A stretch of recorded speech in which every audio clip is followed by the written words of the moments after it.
Hi guys, welcome back to our channel. So today we're going to cover the moment when you think, oh my god, am I in love with my best friend?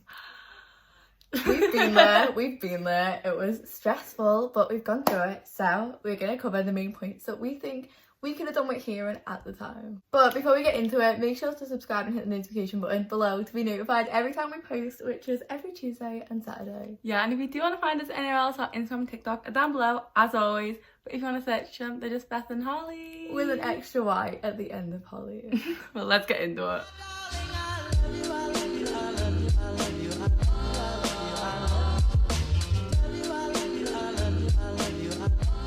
So the first point, I think, let's just work it through in kind of a chronological order. And the first point is that, especially when you come into terms with your own sexuality, it is completely normal to question even multiple close friendships. Yeah, it's a very confusing time. You're like, do I like this person more than just liking them as a friend? Do I not like this person? It's a mess. It can be so confusing, and you may even have the moments where it's like, oh, I can sense some sort of tension. Are we meant to like do something right now? I don't know. It's so confusing, and it's completely normal. Even if you are in love with them, you're not in love with them, you just have a little crush on them. It's normal. So don't panic. It may not mean that you're completely in love with them. Yeah, but sometimes it might. And one of the reasons that makes it so hard is because naturally you have love for your best friends, you like them as people, and that's literally the situation we were in, because we were best friends for a while, and I was in a decent length of relationship, and I was like, is this just some sort of best friend situation or not? And we're actually going to cover the kind of things we've seen that we definitely thought, okay, this is 100% more. We'll cover them in a little bit, so stay tuned for that. Yeah. But that was a hard part. Yeah, especially for me, I'm very intense when I have a best friend. It's a very intense moment. Okay, I'm very over the top with that. So for me, like, getting the difference of like, is this just me being like an extremely caring best friend, or is it, especially with you, I was like, oh, at the first, I was like, oh, it's just kind of me being like, oh, really caring, new persons came into my life, all the focus on them. But then a year and a half later, I was like, this is a bit more than that. Also, I think it's worth mentioning on all of these points that we're going to cover, you have two completely different viewpoints, because I have been in a couple of relationships. I've been with boys, I've been with girls, I've been with my best friend, you know, I've been through that. I know very much what I'm feeling, how it's going. But Holly, on the other hand, I have literally been with no one. Beth is the only person I've ever been with. Obviously, she was my best friend beforehand, but yeah. She literally, before me, she absolutely nothing. She didn't like anyone. So even literally liking someone for the first time, that was literally the first time she'd ever experienced it. So even more confusing. I also feel like this video is going to be good because you've also had, on the other hand, you've been with one or two of your best friends before, and it hasn't really worked out. yeah. So literally, I have the experience of it not working out, and it can ruin that friendship. But it can lead to better things. It can lead to proposal, a marriage, a life together. But yeah, before we move on from that point, it can be hard, like, distinguishing them boundaries between how much do I love and care for this person as a best friend or not. And I guess we'll get on to how you can figure that out, but it's hard. Something that can be helpful too is having a conversation with them, which may seem, oh my god, Beth, terrifying. I would not do that. Why you even suggest that is not about to happen. But it can be good, because like I said, I've been in this situation a couple of times before. Experienced. I have enough experience to talk about this. But yeah, having a conversation, it can make the world of difference, because I talk to Holly again. It can be terrifying. Oh my god, I can't even explain how scary that first conversation was with Beth. Oh my god. I was just excited. Yeah, but I thought you were lying to me. I was like, this is just a joke, and you're trying to like catch me out. I thought like her and her ex were like doing this big thing, 'cause I was also like, it was like a friendship group where I like knew her ex, we were friends, whatever.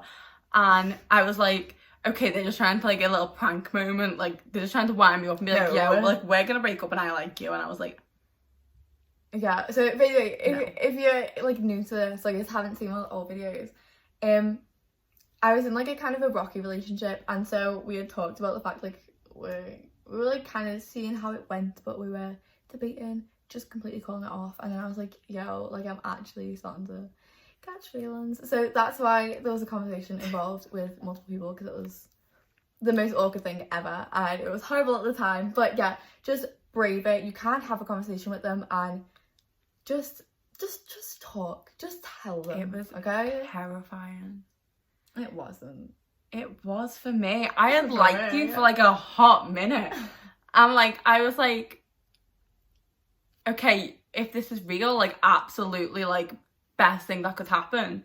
If this isn't, I was like, I can't tell any of my emotions right now because you're gonna laugh at me in like an hour when you tell me it's all a joke. No, it was real. It was real. And literally, we had it on a FaceTime call actually, and it was about. I literally remember where I was. I like remember it so vividly. I was like, oh shit, we're actually gonna do this, because if you are not familiar with any of our other videos, Holly was.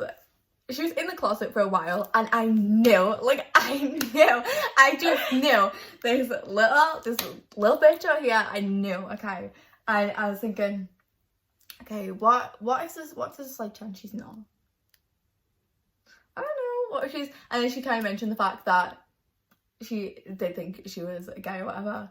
Yeah, it came out like 3 months before. Yeah, you told me like. But because she'd never liked anyone, she hadn't experienced anything. And I was kind of like, I literally never even like kissed a girl or literally anything. Like as I said before, I haven't no been with anyone, knew nothing. Never fancied anyone. It was literally, I was scared because I was like, what if I get my heart broken? Because what if I go to her? She's said she's gay or whatever. What if I go to her and she's like, I actually just don't want any relationship because what? You know what? Confusing like times. it was so scary. But anyway, we had a FaceTime call and I was like, Holly, look, there's something I need to talk to you about, and I don't know if you picked up on it or not, but you know, there's something going on here and it's a little more than friends and we need to talk about it. Yeah, and it can be scary, but honestly, a lot of people are always like, oh, like I don't want to mention it because it can like ruin the friendship kind of thing, but yeah, the chances are you're more likely going to ruin it if you don't tell them, because it's like secrets, and then obviously if you're feeling a certain way and they're not, or vice versa,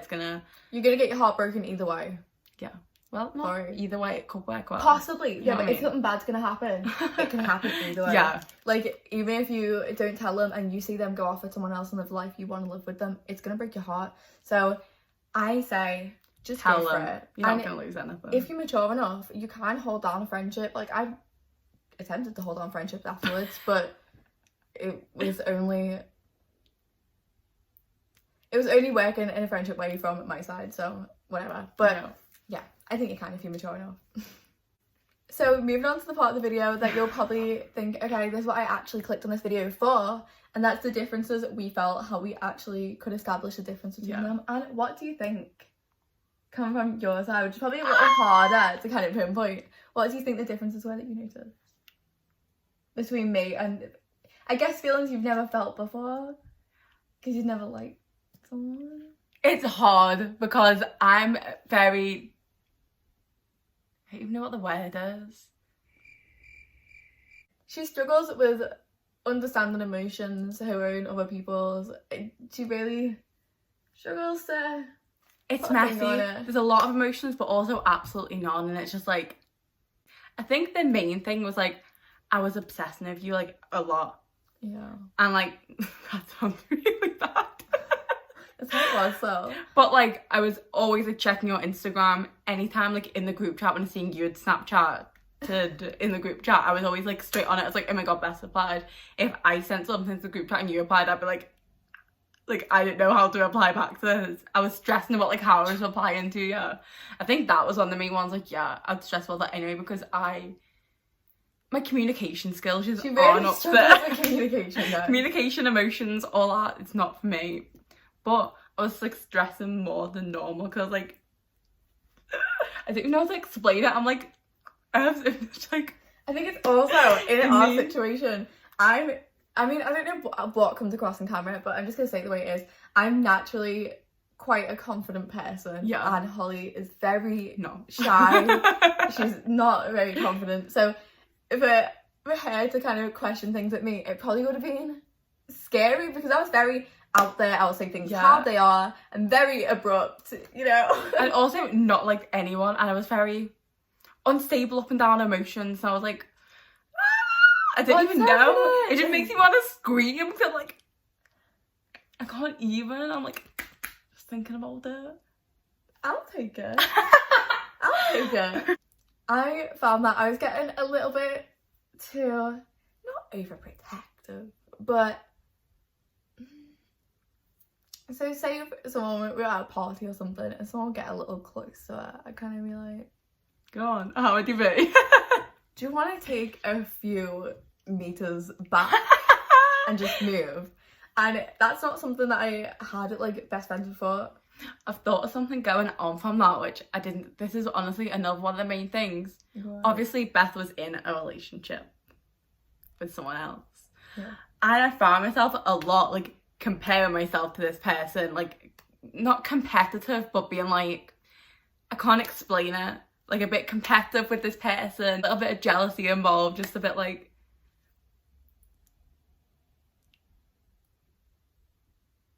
Go on. I want to hear more. Yeah. No, I'm not just doing this to boost your ego. Well, it is, so carry on. But yeah, it was very like competitive and like comparing a lot, and I was like, why? Yeah. That must have been one of the main things for you, huh? Yeah, that was really one of the main things. I couldn't think about it before because it asked me on the spot, and I was just a bit like excited, a lot of emotion. The second it asked me something like that, it just like takes me back to that time, and I'm like,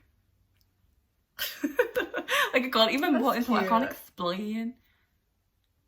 explain.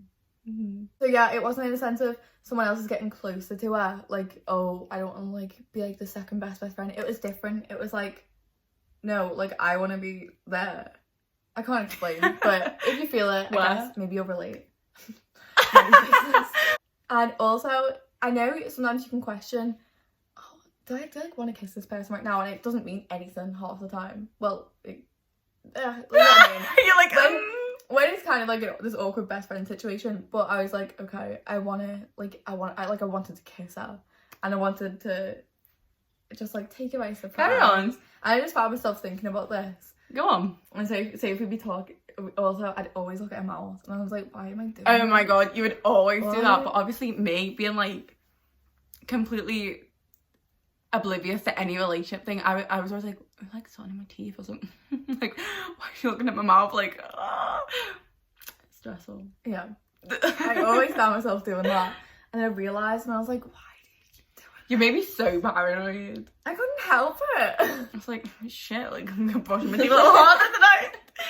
But yeah, kind of try and think, okay, where are your eyes going when you're talking to this person? Because that was a huge sign for me. Yeah. The last couple of things that I noticed a difference of, I'll just try and skim over quite quick. So I started picturing her in the like my future a lot more. So any pivotal points or whatever in time, I would picture her being there. And also, I naturally used to have this issue where my eyes would be in multiple places at one time. You're like, I used to have this problem. Oh, yeah, it was a problem because it was really bad, and I could never pinpoint. I didn't want to get into it, okay, but my eyes would wander an awful lot, and it got to a point where I was so stressed out. I was like, am I gonna need to go to like therapy or something, because like I'm never gonna be able to be like an okay relationship with it. But they just stopped, like they just stopped wandering, and I was like, I've like never experienced It's this crazy before. what I can do to people, guys. I was shocked. I was like, I've never really had this before. What is this? This is strange. And then the last thing that I thought about was, I knew she liked me. Okay, there was a point in time when I just knew she liked me, and I was like, it was exciting, but what like point in time? kind of like a whole friendship, honestly. But I knew she liked me, and it was exciting, but not just in a sense of like, oh my god, like she likes me. It was exciting in the sense of I really wanted to do it in the right way. I didn't want to, like, what if I upset you? What if I went forward with it and then I couldn't? It was like a first relationship. It's the first time she ever liked anyone. Like, I can't ruin that. And so I took my time to definitely establish it. And it just felt like so, like, I don't know. It just felt right. So anyway, that was super rambly. And I hope you can make some sort of sense of that. But they're the main differences that we both felt, I guess. Yeah, a bit more of a conversation video again this week, but honestly, we really enjoy filming them. Honestly, leave us down below some ideas of what else we can just like sit and have a conversation with, because these videos just make me happy. Have a little conversation with you. It's also nice to little be able to just get it out there. Sit boosting each other's egos. And so they're like, tell me more. So we hope you guys got something from this video. I mean, if you have any other questions that we could maybe even clear up in text so we can read it over, definitely either DM us on Instagram or comment down below. Yeah, and if you do want to message us on Instagram, or just follow us and see our amazing content. It's always down below, as well as our TikTok and the both of Beth and Holly. With an extra Y at the end of Holly. And if you want to be notified for next time we post, which now we post on Tuesdays and Saturdays, and we're honestly keeping up with it. So stay tuned. High five! This is the best we've ever done, keeping on top of our content. It is. So subscribe and hit the notification button below. Well, thanks for watching. I will hopefully see you next time. Bye. Call it spring, like everything is new. The sunburst flowers calling on warm days overdue. But I